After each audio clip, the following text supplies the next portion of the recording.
அன்பான மாதா தொலைக்காட்சி நேயர்களுக்கு வணக்கம். இந்த நிகழ்ச்சியில கவுட் ஆர்த்ரைட்டிஸ் பற்றி பார்க்கலாம். இந்த கவுட் ஆர்த்ரைட்டிஸ் அப்படிங்கிறது பிளட்ல யூரிக் ஆசிட் லெவல் அதிகமாகிறதுனால வரக்கூடியது. இதுவும் மூட்டு வலியில ஒரு வகையான மூட்டு வலி. அதனால்தான் இது கவுட் ஆர்த்ரைட்டிஸ் அப்படின்னு சொல்றோம். இந்த யூரிக் ஆசிட் ஆனது நம்ம உடம்புல ஜாயிண்ட்ல எலும்புக்கு மேல நம்ம ஸ்கின்னுக்கு அடியில நடுவுல வந்து ஃபார்ம் ஆகும், கிறிஸ்டல் ஃபார்ம் ஆகும். அப்போ ஃபார்ம் ஆகும்போது அது இர்ரெகுலர் ஷேப்ல தான் இருக்கும், ஷார்ப்பா அப்படி இருக்கும். அப்போ நம்ம நீட்டி மடக்கும் போதோ அல்லது நம்ம தூங்கும் போதோ நமக்கு அந்த சுருக்கு சுருக்குன்னு குத்துற வலி ஃபீல் இருக்கும், அல்லது கத்தியில குத்துற மாதிரி, இல்ல ஷூட் பண்ணா என்ன வலியோ அந்த வலி தெரியும் இந்த கவுட் ஆர்த்ரைட்டிஸ்ல. இதன் விளைவு நமக்கு கிட்னி ஸ்டோன் கூட வரலாம். நாளடைவில் இதே அடிக்கடி கிட்னி ஸ்டோன் வந்து இந்த யூரிக் ஆசிட் அதிகம் ஆனதுனால சிலருக்கு கிட்னி ஃபெயிலியரும் வந்திருக்கு. அதாவது சிறுநீரக பாதிப்பு ஏற்பட்டு சிகேடி ப்ராப்ளமும் வந்த நிலைக்கு தள்ளப்படும். அதனால வருமுன் காப்போங்கிற மாதிரி உங்களுக்கு ஆரம்ப நிலையிலேயே யூரிக் ஆசிட் இருந்தா அந்த டெஸ்ட் எடுத்து ரிப்போர்ட் கொண்டு வாங்க, அல்லது உங்களுக்கு சிம்டம்ஸ் இருக்கும் போதே நீங்க தொடர்பு கொள்ளுங்க. அப்போ என்னென்ன டெஸ்ட் எடுக்கணும்னு உங்களை பார்த்துட்டு அட்வைஸ் கொடுப்போம். அப்போ டெஸ்ட் எடுத்துட்டு யூரிக் ஆசிட் ப்ராப்ளம் தான் இருக்குன்னு கன்ஃபார்ம் ஆனால் அது கியூரபிள் ட்ரீட்மெண்ட் இருக்கு.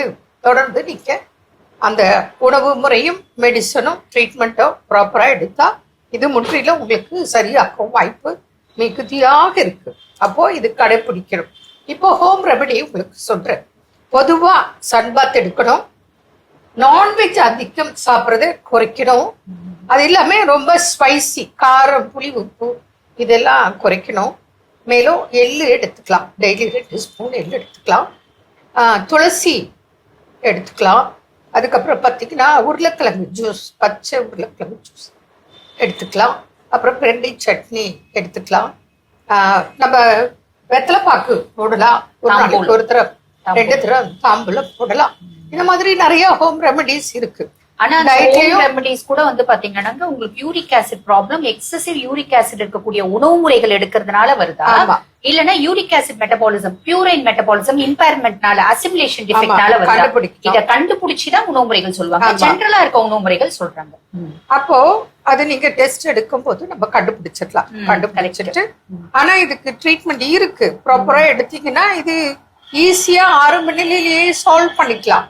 அதை விட்டுட்டு இது முற்றிய நிலையில உங்களுக்கு கிட்னி ஸ்டோன் பல தடவை வரும். அதுக்கப்புறம் கிட்னி ஃபெயிலியர் ஆகும். அப்போ சிறுநீர் கழிக்கும் போது பிளட் போலாம், இல்ல பிரவுன் கலர்ல போலாம், பால் தயிர் மாதிரி யூரின் போகலாம், பிளாக் யூரின். ஆமா, கிளவுடி யூரின். ஆமா, அந்த மாதிரி எல்லாம் நீங்க அவஸ்தைப்பட வேண்டிய அவசியம் இல்லை. கவனிக்காம விட்டாதான் இது போன்ற உபாதைகளுக்கு நீங்க தள்ளப்படுறீங்க. அதனால ஆரம்ப நிலையிலேயே உங்களுக்கு அந்த சிம்டம்ஸ் வச்சே கண்டுபிடிச்சிடலாம். சிம்டம்ஸ்னா உடனே தொடர்பு கொள்ளுங்க, வந்தா உடனே நாங்க உங்களை பார்த்துட்டு உங்களுக்கு என்னென்ன டெஸ்ட் எடுக்கணும், அது எப்படி கண்டுபிடிக்கிறது, கண்டுபிடிச்ச உடனே ரிப்போர்ட்டை பார்த்து இமீடியட் ட்ரீட்மெண்ட் ஸ்டார்ட் பண்ணா சில மாதங்களையும் உங்களுக்கு இது வந்துடும். ஆரம்பத்திலேயே பாக்குறது ரொம்ப நல்லது. அதனால புரிஞ்சுட்டு பண்ணுங்க. ஏதோ எனக்கு லேசா மூட்டு வலி, லேசா கால் பெருவிரல், நைட்ல வலி, இல்ல ஒரு விரல்ல தான் வீக்கம் அப்படின்னு நினைச்சு கவனக்குறைவாக இருக்க வேண்டாம். ஏன்னா இது ஆரம்பத்துல அப்படித்தான் தொடங்கும். ஏதாவது ஒரு ஜாயிண்ட்ல விரல்ல, கால் விரல்ல அப்படி வலி வரலாம். யாரோ சிலருக்கு மாத்திரம் மிட் நைட்ல இந்த வலி ரொம்ப அதிகமாக இருக்கும். அதே போல இந்த பாதிப்பு வரும்போது யூரிக் ஆசிட்னால இந்த வலி கால்ல வந்துச்சுன்னு வச்சுக்கோங்க, கால் விரல்கள்ல. அப்ப நீங்க நடக்கும் போது உங்களுக்கு காலை அழகா எடுத்து நார்மலா தூக்கி வச்சு நடக்கிறோம் இல்லையா, அதுல டிஃபரன்ஸ் தெரியும். தூக்கி வைக்க முடியாம ஏதோ லேசா இப்படி இப்படி குழந்தைங்க புதுசுல நடக்கவும் வளர்ற ஆரம்பத்துல இழுத்துட்டு நடக்குமே, அது போல நமக்கு இழுத்துட்டு நடக்கிற மாதிரி ஒரு ஃபீல் தெரியும். அந்த டிஃபரன்ஸ் கட்டாயம் அந்த பேஷண்ட்டுக்கு பாதிப்பு உணர்வாங்க. அதை வச்செல்லாம் நம்ம கண்டுபிடிச்சிடலாம். அப்போ டெஸ்ட் எடுத்தோம்னா இதெல்லாம் ஈஸியா ட்ரீட்மெண்ட் கொடுத்து ஆரம்ப நிலையிலேயே பண்ணும்போது கிட்னி ஸ்டோனே வராது. அது மாத்திரம் இல்ல, கிட்னி பாதிப்பும் வராமல் தடுக்க முடியும். அதனால யூரிக் ஆசிட் ப்ராப்ளம் தானே, எனக்கு இத்தனை வருஷமா இருக்கு, அத்தனை வருஷமா இருக்கு, பெருமையா சொல்லிக் கொள்வதில் இது அர்த்தம் இல்லை. புரியுதுங்களா? இதெல்லாம் நோயின் தாக்கத்தை அதிகப்படுத்தி நம்ம உடல் உறுப்பை தாக்கும் விஷயமாக இருக்கிறதுனால யூரிக் ஆசிட் இருந்தாலும் ஆரம்பத்திலே பார்க்கும்போது பல பிரச்சனைகள் இதனால் வருவதை தடுக்க முடியும். என்ன நேர்களே, மீண்டும் நாளை சந்திப்போம். நன்றி. அன்னை மரியே வாழ்க.